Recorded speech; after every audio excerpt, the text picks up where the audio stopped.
gulingkanlah batu itu. Lazarus, marilah keluar. Bapak, Ibu, saudara-saudari, umat yang terkasih. Ada seorang duda keren, namanya Mr. Londe. Ketika ketemu teman wanita, ia berjanji, "Darling, kaulah segalanya bagiku. Hidupku untukmu, aku tercipta hanya untukmu. Hanya untuk kau seorang. 7 gunung akan kudaki, 7 samudra akan kurenangi untuk berjumpa engkau. Nantikanlah aku malam ini. Aku akan datang. Pasti, aku janji, swear, aku deal.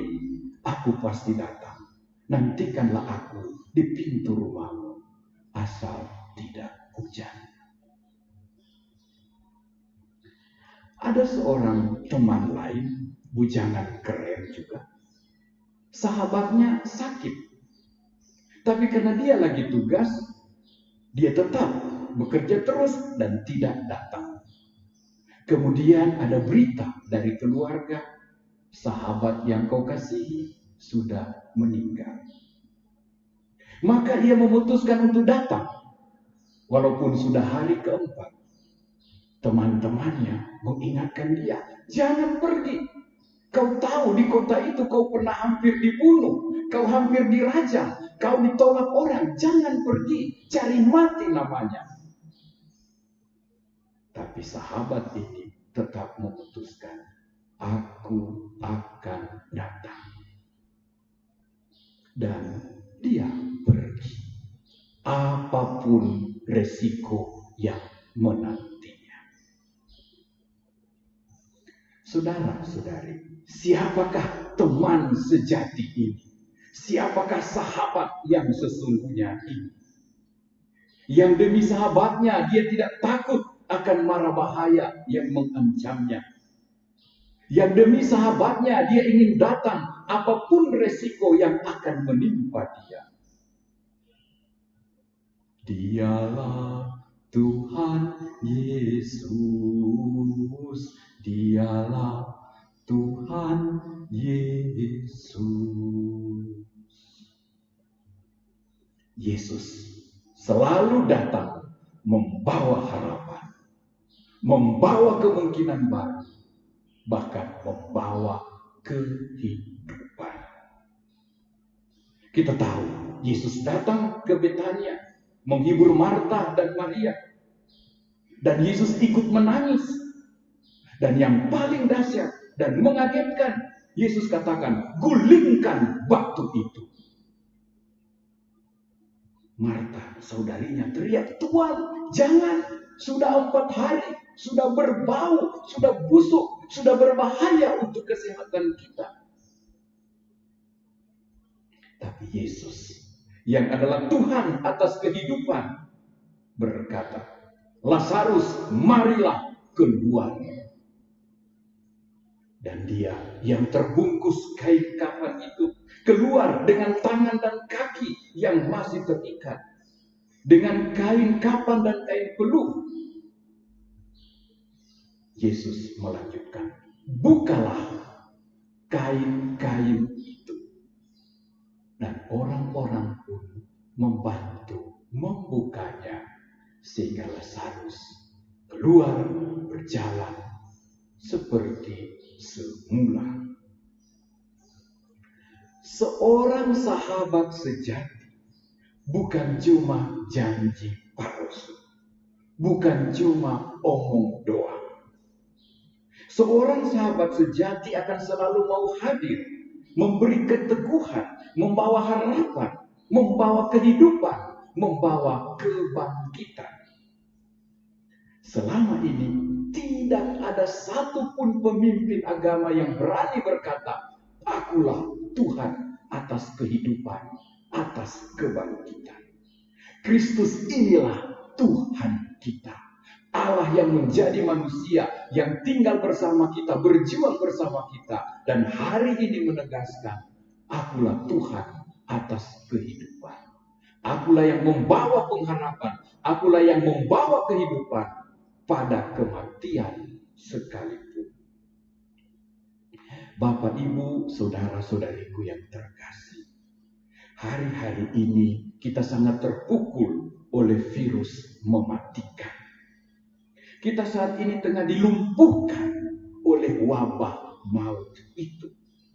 Banyak saudara-saudari kita sudah menjadi korban, sudah meninggal, termasuk dokter, perawat, bahkan para imam. Banyak sekali orang seperti masih hidup, tapi hampir mati. Tidak bisa keluar rumah, tidak boleh ketemu orang lain. Kau bisa terjangkit, kau bisa menjangkiti orang, kau bisa menjadi korban, kau juga bisa mengorbankan orang lain. Tinggallah di rumah. Nyaris seperti Lazarus. Kita tersembunyi dalam makam. Kita terikat tangan dan kaki. Terbungkus mulut, terbungkus hidung, rambut kepala. Kayak astronot. Kalau salah-salah lihat, mirip-mirip pocong. Untung tidak ada lubang di belakang punggung. Saudara-saudari, ancaman penyakit ini membuat kita terpenjara. Merasa terkubur hidup-hidup dalam rumah, dibatasi tangan dan langkah kita, terbatasi komunikasi dan sosialisasi kita. Kita tidak bebas, kita setengah mati. Bahkan ya, banyak yang mengeluh, saya tidak bisa apa-apa. Memang pengalaman tinggal diam di dalam rumah, sama dengan Lazarus tinggal diam di dalam kubur, tidaklah enak. Banyak dari kita yang sudah mengeluh, aduh parah, kuota naik, anggaran belanja naik, berat badan juga naik. Ada yang mengeluh, capek deh, lebih enak nonton di 21, makan di mall daripada di rumah. Yang lain berkata, capek deh, semua restoran sudah dicoba lewat GoSend dan GoFood. Semua so rasa, so tidak ada yang enak, tertinggal yang murah-murah punya. Semua menu so coba, lapar jalan terus. Dapat sayang. Sementara di tempat lain, di banyak rumah, di kubur lain, ada Lazarus yang juga berseru, Tuhan, apa yang akan kami makan hari ini? Aku tak bisa keluar mencari makan. Jualan kue tidak laku. Tenagaku untuk sewa hari tidak terpakai lagi. Motor ojekku diam, dingin, tanpa order. Aduh, maaf Tuhan.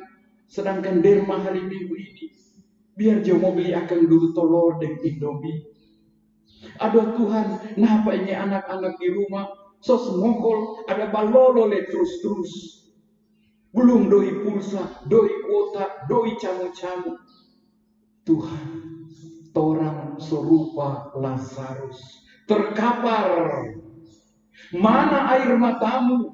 Mana teriakanmu yang mengatakan, gulingkan batu ini? Mana kata-katamu yang berkata, Lazarus keluarlah? Tuhan, kami rindu keluar dari rumah, dari bencana ini. Kami rindu ke gereja, kami rindu jabat tangan, kami rindu baku pelo dengan papa dan mama. Tuhan, Lazarus ada di sini. Mana air matamu? Mana suaramu?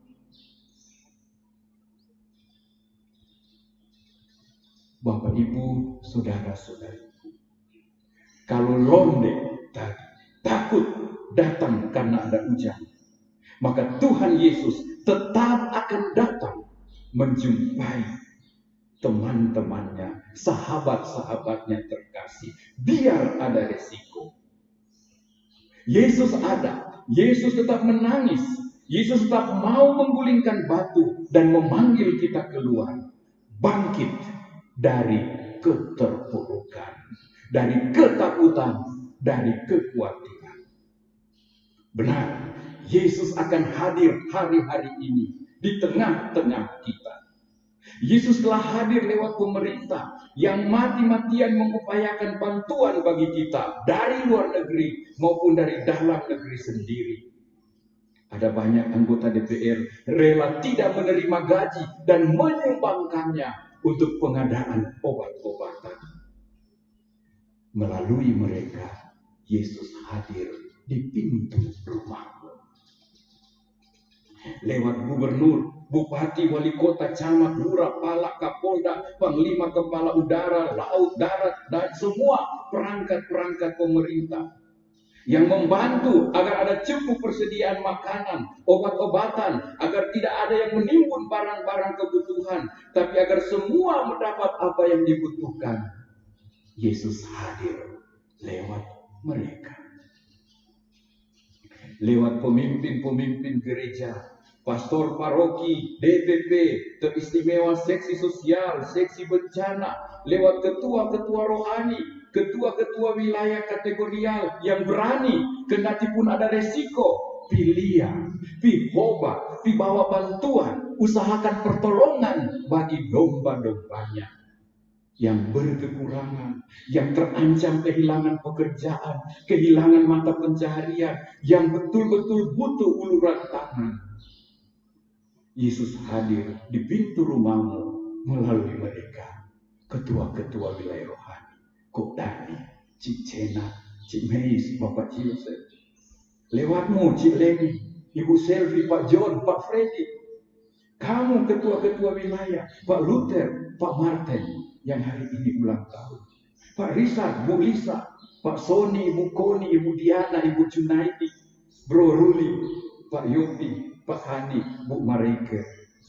Lewat Anda semua, Yesus hadir. Menggulingkan batu-batu yang menakutkan. Membangkitkan pengharapan. Membangkitkan keberanian untuk sama-sama berjuang, sama-sama maju.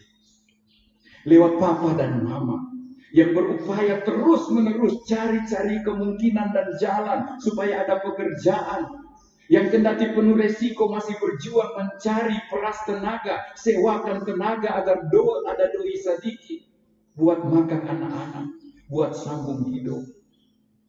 Lewat kakak-kakak yang so bekerja dan berani cabu sedikit itu tabungan, itu simpanan for mau kawin setahun. So ambil sedikit. For bantu mama, for bantu papa, for bantu adik-adik. Mereka lah Yesus yang hadir di muka pintu-pintu kubur. Di muka pintu-pintu Lazarus. Akhirnya, lewat dirimu sendiri, lewat diri Anda semua, yang tidak mengeluh lagi karena bingung pesan makanan apa.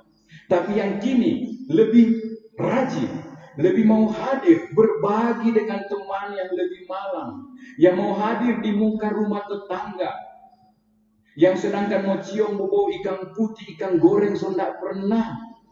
Lewat dirimu yang mau hadir ke rumah-rumah mereka, menawarkan senyum dan sepotong tempe dan tahu.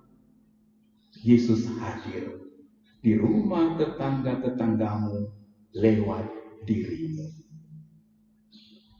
Engkau boleh membawa harapan juga. Engkau boleh membangkitkan semangat juga dari orang-orang terdekat di sekitar. Umat Paroki Ignatius dan saudara-saudariku yang terkasih, Yesus teman sejati tetap ada. Seperti 2 malam lalu, dia hadir di lapangan Santo Petrus di Roma. Dia hadir lewat wakilnya Paus Fransiskus yang memberkati kita, mendoakan kita. Dia hadir di paroki kita, di masyarakat kita. Setiap kali kita semua membawa harapan, kehidupan, kebangkitan pada Lazarus yang tergeletak, yang setengah mati, yang kaki dan tangannya terikat. Tuhan Yesus mau hadir lewat kamu DPP, ketua-ketua wilayah rohani yang sungguh-sungguh mau bantu umat yang setengah mati. Tuhan Yesus mau hadir lewat kamu untuk buat sesuatu bagi masyarakat di parokimu, di sekitarmu, tanpa pandang agama dan latar belakang. buat sesuatu. Tuhan Yesus ingin hadir dalam perbuatanmu, dalam tindakanmu, dalam kasihmu, dalam bantuanmu, sekecil apapun. Gulingkan batu itu. Keluarlah Lazarus. Jangan lupa, tadi Yesus katakan, bukalah tali-tali itu. Dan orang-orang di sekitarnya membantu Lazarus melepaskan tali-tali pengikat itu. Hari ini Yesus meminta kita semua, tolong lepaskan tali-tali yang mengikat kakimu dan tanganmu, yang mengikat, membelenggu kaki dan tangan teman-teman, saudara-saudari. Tuhan tahu kau mampu, Tuhan tahu kau bisa, Tuhan menghargaimu, kau bisa menghadirkan dirinya. Bapak Ibu, terima kasih. Saya percaya minggu ke depan ini hidup akan lebih ringan, akan lebih berpengharapan, sebab Yesus akan hadir dalam diri kita sekalian, membawa harapan, membawa kehidupan, bahkan kebangkitan. Roh Tuhan ada padamu, kata Yeskiel, kata Paulus tadi dalam bacaannya. Roh itu akan memenuhi engkau, memampukan engkau. Awali setiap hari, utuslah rohmu ya Tuhan, baharuilah hambamu, dan baharuilah seluruh muka bumi. Masa badai ini membuat potensi-potensi kita, membuat Allah lebih dimuliakan lewat harapan, kebangkitan, kehadiran kita yang seperti Yesus menggulingkan batu penutup makam dan yang membuat dia yang terkapar bangkit keluar. Utuslah rohmu ya Tuhan dalam diriku, dalam diri sesamaku, dan biarlah kemuliaan Allah dinampakkan lewat kesulitan yang kita hadapi dan kita taklukkan ini dalam nama Tuhan. Amin.